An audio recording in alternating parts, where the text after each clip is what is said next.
ഞാനിന്ന് പോകുന്നത് ടെക്നോളജിക്കലി അഡ്വാൻസ്ഡായ അല്ലെങ്കിൽ ടെക്നോളജിയിൽ ഏറ്റവും അധികം മുന്നേറി നിൽക്കുന്ന ഒരു ബൃഹത്തരായ ഒരു രാജ്യത്തിലേക്കാണ്. ഈ രാജ്യത്തെ നോക്കിയാണ് ഇപ്പോഴുള്ള മറ്റു രാജ്യങ്ങൾ ടെക്നോളജിയിൽ എത്രത്തോളം ഇമ്പ്രൂവ്മെൻ്റ് ചെയ്യണം, അല്ലെങ്കിൽ ടെക്നോളജിക്കലി ഇനി എന്താണ് അടുത്തത് ഇവരിറക്കാൻ പോകുന്നത് നോക്കിക്കൊണ്ടിരിക്കുന്നത്. ഈ രാജ്യത്തെ എല്ലാ സാധനങ്ങളും എല്ലാ രാജ്യത്ത് കിട്ടും, വളരെ കുറഞ്ഞ വിലയിൽ. ഏതൊരു മനുഷ്യനും, പ്രത്യേകിച്ച് ഏതൊരു ഇന്ത്യക്കാരനും പോകാൻ ആഗ്രഹിക്കുന്ന ഒരു രാജ്യം, അത് വേറൊന്നുമല്ല, ചൈനയിലേക്കാണ് ഞാനിപ്പോൾ എത്തിയിരിക്കുന്നത്. ഞാൻ പോകുന്നത് ഗ്രൂപ്പ് ടൂറിലാണ്. ബാക്കി ഈ ചുവന്ന തൊപ്പിയിട്ടവരെല്ലാവരും എൻ്റെ സഹയാത്രികളാണ്. ഞങ്ങൾ എത്തിയിരിക്കുന്നത് ചൈനയുടെ ക്യാപിറ്റലായ, തലസ്ഥാനമായ ബെയ്ജിങ്ങിലാണ്. ഞങ്ങളങ്ങനെ, ഇതിപ്പോൾ ബെയ്ജിങ്ങിൻ്റെ എയർപോർട്ടിൻ്റെ ഉൾഭാഗമാണ്. പതുക്കെ എയർപോർട്ടിൽ നിന്ന് പുറത്തേക്ക് ഇറങ്ങുന്നു. എൻ്റെ കൂടെയുള്ള സഹയാത്രികളെല്ലാവരും മുന്നിൽ നടക്കുന്നു. ഇതാണ് ബെയ്ജിങ്ങിൽ ഞങ്ങൾ ബസ്സിൽ കയറിയിരുന്നുള്ള പുറംകാഴ്ച. ബെയ്ജിങ് ഒരു അഡ്വാൻസ്ഡ് ആയുള്ളൊരു സിറ്റി ആണെങ്കിലും ഇവിടെയും കുറേ പച്ചപ്പും മറ്റുമെല്ലാം നിങ്ങൾക്ക് കാണാൻ കഴിയുമല്ലോ. ഇതാണ് ഞങ്ങളുടെ ചൈനയിലെ ഗൈഡ്.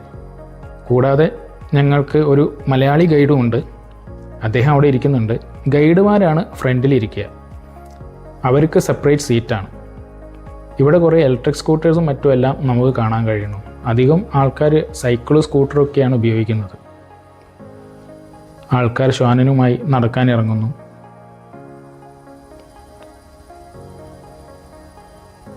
അങ്ങനെ ഞങ്ങൾ ഒരു സ്ഥലത്ത് എത്തിയപ്പോൾ ബസ്സിൽ നിന്ന് ഇറങ്ങി നടത്തം ആരംഭിച്ചു. ഞങ്ങൾ ഉച്ചഭക്ഷണം കഴിച്ചിട്ടില്ല. അങ്ങനെ ഉച്ചഭക്ഷണം കഴിക്കാൻ വേണ്ടിയിട്ടാണ് ഇപ്പോൾ ഞങ്ങളിവിടെ എത്തുന്നത്. ഇതൊരു ചെറിയൊരു മാളാണ്. ഇതിൻ്റെ ഉള്ളിലാണ് ഞങ്ങൾക്കുള്ള ഉച്ചഭക്ഷണം. കൂട്ടത്തിലുള്ളവർ ചിലർ വെജിറ്റേറിയൻസ് ആണ്, ചിലർ നോൺ വെജിറ്റേറിയൻസ് ആണ്. അധിക പേരും തൃശ്ശൂർ ഭാഗത്തു നിന്ന് വന്നവരാണ്, ചിലർ പാലക്കാട് ഭാഗത്തു നിന്നവരുണ്ട്. എല്ലാവരും പരസ്പരം അറിഞ്ഞു തുടങ്ങുന്നേ ഉള്ളൂ, പരിചയപ്പെട്ട് തുടങ്ങുന്നേ ഉള്ളൂ. ഇവിടെ ഈ മാളിൻ്റെ ഉള്ളിലെ ചില കാഴ്ചകളാണ് ഇതെല്ലാം. ഇതാണ് ഞങ്ങളുടെ റെസ്റ്റോറൻറ്റ്. ഈ നിൽക്കുന്നതാണ് ഞങ്ങളുടെ ഇവിടുത്തെ മലയാളി ഗൈഡ്. പോസ്റ്റ് ഗേഞ്ചസ് ഇറ ഇന്ത്യൻ റെസ്റ്റോറൻ്റ് ആണിത്. ഇതാണ് ഇവിടുത്തെ ഷെഫ്, 2 പേര്. ഒരു ഇന്ത്യൻ ഭക്ഷണമാണ് ഞങ്ങൾ ഉച്ചയ്ക്ക് കഴിക്കാൻ പോകുന്നത്.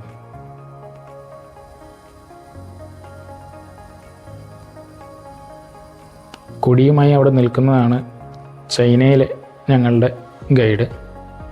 ഇതാണ് ഞങ്ങളുടെ ഉച്ചഭക്ഷണം. ബുഫേ സിസ്റ്റം ആയിരുന്നു. എത്ര വേണമെങ്കിലും എടുക്കാം.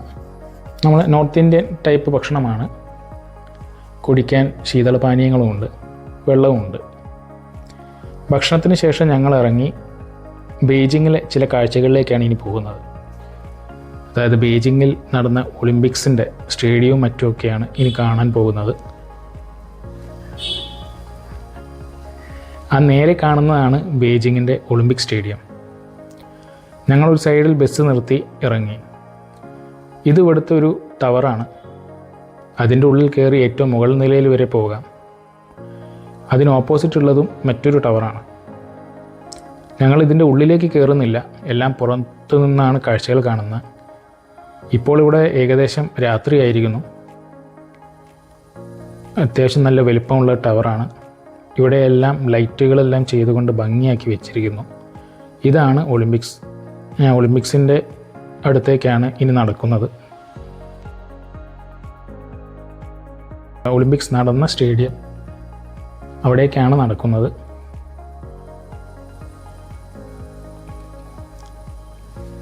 അടുത്ത് കുറേ സുവനീർ ഷോപ്പുകളും മറ്റും എല്ലാം ഉണ്ട്. ഇതൊരു ഇൻഡോർ സ്റ്റേഡിയമാണ്, നാഷണൽ ഇൻഡോർ സ്റ്റേഡിയം. ഇവിടെയാണ് ഒളിമ്പിക്സിൽ ഇൻഡോർ ഗെയിംസ് എല്ലാം നടന്നത്.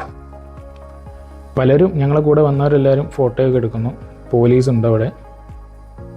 ഒരു സ്ട്രീറ്റാണ്, ആൾക്കാർക്ക് നടക്കാം, ഷോപ്പിൽ നിന്ന് എന്തെങ്കിലും വാങ്ങിച്ച് കഴിക്കാം, ഇതെല്ലാം ഉള്ളൊരു സ്ട്രീറ്റ്.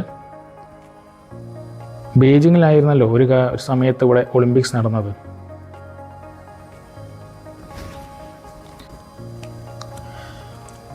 നമ്മുടെ ഈ ഒളിമ്പിക് സ്റ്റേഡിയത്തിൽ വെച്ചാണ് അഭിനവ് ബിന്ദ്ര എന്ന് പറയുന്ന നമ്മുടെ ഇന്ത്യയിലെ ആദ്യത്തെ ഒരു ഗോൾഡ് മെഡൽ സ്വന്തമാക്കുന്നത്.